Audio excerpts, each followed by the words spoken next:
নমস্কার, আজ আমি আপনাদের সাথে আম চাটনির রেসিপি শেয়ার করছি। কীভাবে বানাচ্ছি চলুন দেখে নেওয়া যাক।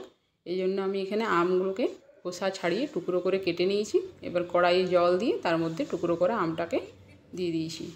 আমটা কিছুদিন বাড়িতে থেকে যাওয়ার কারণে একটা আম একটু হলুদ হয়েছিল, আমি সেটাকেও এখানে দিয়ে দিয়েছি। এবার দিয়ে দিচ্ছি স্বাদ মতো লবণ। এবার এটাকে ঢেকে সেদ্ধ হওয়া পর্যন্ত অপেক্ষা করব। আমটা সেদ্ধ হয়ে গেছে, এটাকে ভালোভাবে নেড়ে মিশিয়ে নিচ্ছি। তারপর একটা পাত্রে এটাকে তুলে দেব।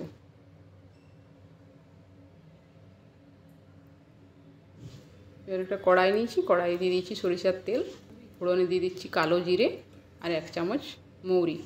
এবার দিয়ে দিচ্ছি হলুদের গুঁড়ো আর শুকনো লঙ্কার গুঁড়ো। এবার এটাকে ভালোভাবে মিশিয়ে নিচ্ছি।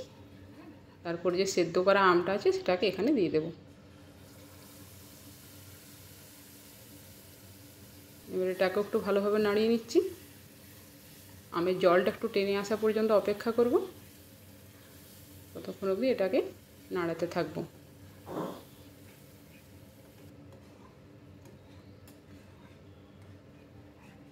রেগুলার যে চাটনি বানানো হয় তার থেকে স্বাদটা একটু ভিন্ন রকম, আপনারা বাড়িতে বানিয়ে দেখতে পারেন।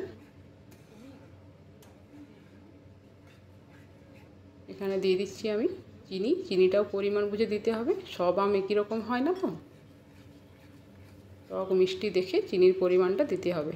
এবারে চিনিটাকেও ভালোভাবে মিশিয়ে নিচ্ছি।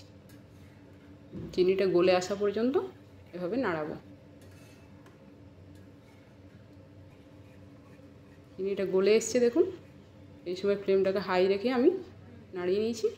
এখন ফ্লেমটাকে লো করে কিছুক্ষণের জন্য রেখে দেবো। মোটামুটি 10-15 মিনিট এভাবে হতে দেবো। মাঝখানে একবার করে নেড়ে নেব এটাকে।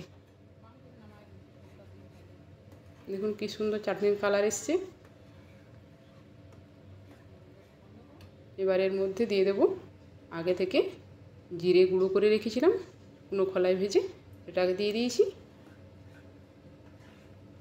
আর দিয়ে দেবো চিলি ফ্লেক্স। এবার এটাকে আর একটু ভালোভাবে নেড়ে মিশিয়ে নিলে আজকের আমের চাটনিটা তৈরি হয়ে যাবে। আশা করি এই রেসিপি আপনাদের ভালো লাগবে। দেখুন কি সুন্দর তৈরি হয়েছে আম চাটনি।